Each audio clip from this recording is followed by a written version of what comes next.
What are your expectations for the first 120 days of John Dramani Mahama? Well, my expectation is that, and I think he should know, he and his team should know that there is no honeymoon for them. They have to hit the ground running. Fortunately, he's not a novice. He's been there before. He knows what to do.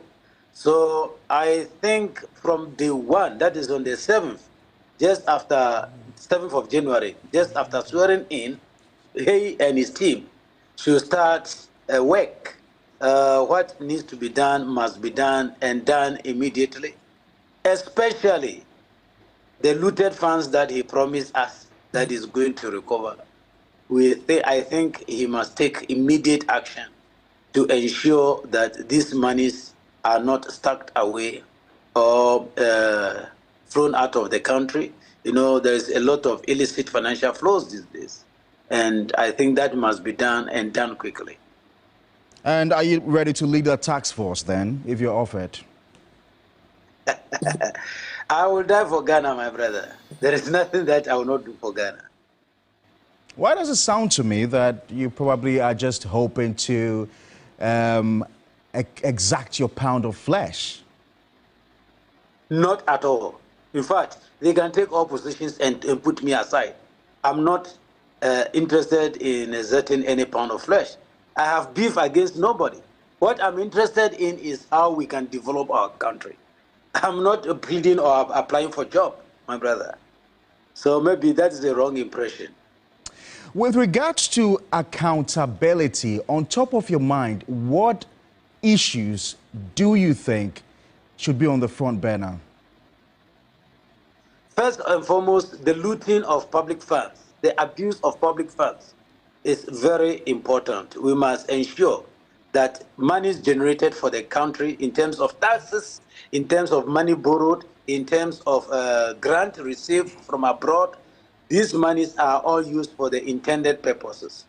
So all the fruitless and wasteful spending, I think, must be brought to book, especially issues like we are all aware, the cathedral, the amount spent on digging the hole, about 12 million spent on Polygu Dam, where we are told by the Auditor General there is no evidence of work done, the Accra Sky Train, and several others. I think those ones are low-hanging fruits.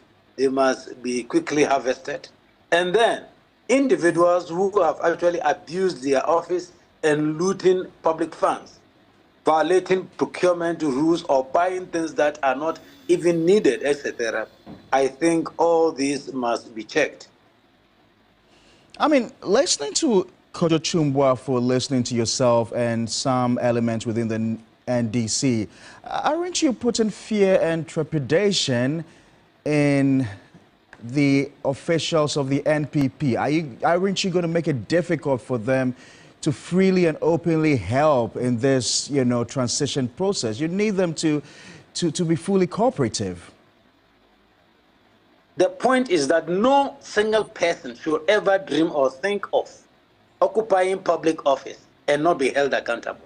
From the president down to the least in the government, they know that they are accountable for the resources entrusted into their care and the use of them. So I don't think we are putting any fear and panic in them. This is something that they know. Maybe we may be only reminding them. I'm sure you're one of those who will be, throwing a caution out there to the NDC about this 2/3 majority they seem to have gotten in Parliament. That is almost an overwhelming, support in Parliament. Exactly. And I've heard a lot of comments. People say the NDC can do anything at all. And I am like, you guys, you must be joking. 2028 is just by the corner.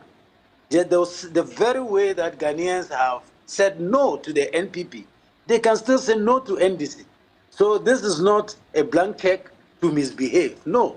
I think we must reciprocate this good gesture from Ghanaians by rather putting in place good governance, accountability, and ensuring that public office is used to serve the interest of the public. And Kojo Chumbwa has just said right here this moment that he doesn't expect this NDC parliament with their overwhelming majority to be a rubber stamp of the executive? So do I, because they do that at the peril of them losing 2028. If they become a rubber stamp, they've forgotten the terms that kicked the MPP out. Those terms are there, and they can also equally be voted out.